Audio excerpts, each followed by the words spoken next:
አንድ አምላክ በሆነ በአብ በወልድ በመንፈስ ቅዱስ ስም ሐምሌ 13 በዚች ቀን የሀገረ ቅፍት ኤጲስቆጶስ አባ በስንዴዎስ አረፈ። ይህም ቅዱስ ሰው መንኩሶ በታላቅ ገድል ተጠመደ። ቅዱሳት መጻሕፍትን ማጠና። ከቅዱሳት መጻሕፍትም ውስጥ የዳዊትን መዝሙርና የነቢያትን መጻሕፍት አጥንቶ ነበር። ከነቢያት ትንቢትም እያንዳንዱን መጻሕፍት ያነብ ነበረ። ትንቢቱ የሚነበብለት ነቢይ ወደ እርሱ መጥቶ ንባቡን እስኪፈጽም ይቆይ ነበር። ስለ እርሱም እንዲህ ተባለ። እርሱ እጆቹን አንስቶ በሚጸልይ ጊዜ ጣቶቹ እንደ ፋና ይበሩ ነበር። እግዚአብሔርም በእጆቹ ታላላቅ ድንቆችና ታምራቶች አደረገ። እርሱም በዕድሜው ዘመን ሁሉ የሴት ፊት አላየም። ራሱን ወደ ምድር ያዘነብል ነበር እንጂ። በሆዷ ውስጥ ታላቅ ደዌ የነበረባት አንዲት ሴት ነበረች። ከበዓቱ ደጅ ጠበቀችውና በድንገት አገኘችው። እርሷም ተከትለው ሮጠች።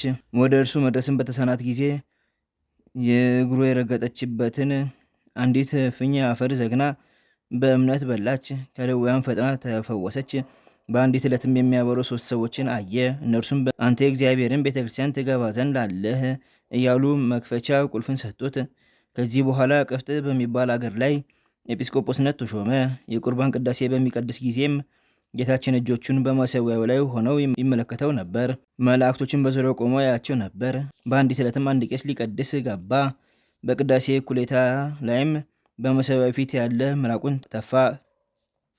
ቅዳሴውን በተፈጸመ ጊዜ ይህ አባት ገሰጸው፣ እንዲህም አለው። በሚያስፈራ መሠዊያ ፊት በምትቆም ጊዜ ከእግዚአብሔር ጌትነት የተነሳ አትፈራምን? የተፋውንስ ምራቅ በመሠዊያው ዙሪያ በቆመ ኪሩብ ክንፎች ላይ እንደደረሰ አታውቅምን? ያን ጊዜም ያንን ቄስ መንቀጥቀጥ ያዘው። ተሸክመው ወደ ቤቱ ወሰዱትና ታሞ ሞተ። ይህም ቅዱስ አባት አንደበቱ ጣዕም ያለው ነበር። በሚያነብ ጊዜ በሚያስተምርም በሚመክርም ጊዜ አይጠግብም ነበር። የዕረፍቱ ቀን በቀረበ ጊዜ አውቆ ሕዝቡን ጠራቸውና አስተማራቸው፣ መከራቸውም። በቀናች ሃይማኖትም ይጸኑ ዘንድ አዘዛቸው። ከዚህም በኋላ ነፍሱን በእግዚአብሔር እጅ ሰጠ።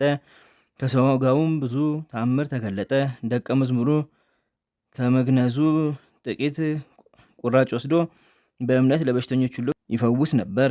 ለእግዚአብሔር ምስጋና ይሁን፣ እኛንም በጸሎት ይማረን፣ በረከቱም ከእኛ ጋር ትኖር ለዘላለሙ አሜን። ዳግመኛም በዚህ ቀን ከግብፅ ደቡብ ከውና አውራጃ ጡህ ከሚባል ሀገር ቅዱስ አሞን ምስክር ሆኖ አረፈ።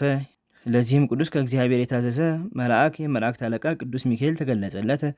ከእርሱ የሚሆነውን ሁሉ ነገረው። ከዚህ በኋላ ወደ እንዴናው ከተማ ሄዶ አውግስጦስ በሚባል መኮንን ፊት ክብር ይግባውና በጌታችን ኢየሱስ ክርስቶስ ታመነ። መኮንኑም የመንኮራኩር ውስጥ በእሳት ላይ በመጣል በእሳት በአጋሉት በብረት አልጋ ላይ በማጋደም ከላም ቆዳ በተሰራ ጅራፍ በወሸባ ቤት ውስጥ ማንደጃ ውስጥ በመጨመር ጽኑ ስቃይን አሰቃዩት። የራሱንም ቆዳ ገፈው በራሱ ላይ የእሳት ፍም አኖሩ። እግዚአብሔርም ያጸናው ነበር። ያለምንም ጉዳት ጤነኛ አድርጎ ያስነሳው ነበር።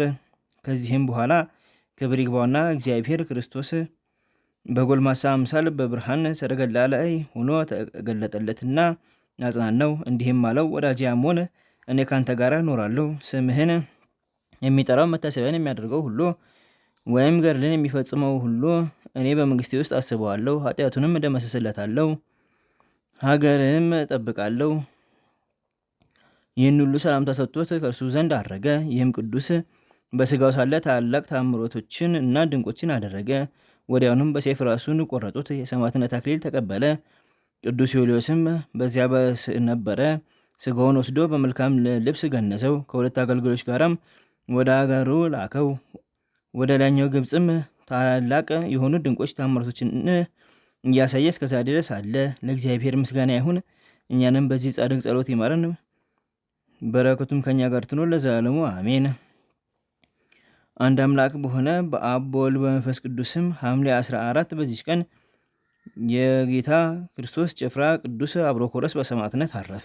ዘአቅረብኩ ማኅሌተ ዘኪር አእላፍ እምነት ተጸምዱከ ዘልፈለላ አነብብ ተወከፍ ዘኔቴ መጽሐፈን ተለሴከ እግዚኦ ጸሪቀ ምሉት ወኮፈ ምላቡ ላ ዘተርፈ ነቢያት ቅዱሳን አራ ሰብኪያን ሰማዕታት ወጻድቃን ደናግል አዲ ወመነኮሳት ሄራን ባርኩ በይዘት መካን እስከ ደጌሌ ቆኖ ህፃን ለጻፈ ክርስቶስ ወለዛ ጻፈን ዘደረስ ወለዛ አንቡስ ትርጉም ሳዲስ ወለ ሰማ ቃሎ በዝነፈስ ጸሎተሙ ማርያም አራቂት ሁሉም ባሰወረ ማረን ኢየሱስ ክርስቶስ በቅዱሳኑ ስለተጠበቀን በረከታቸውም ከኛ ጋር ትኑር። አምላክነ በከመ ትከባከቡ ከመ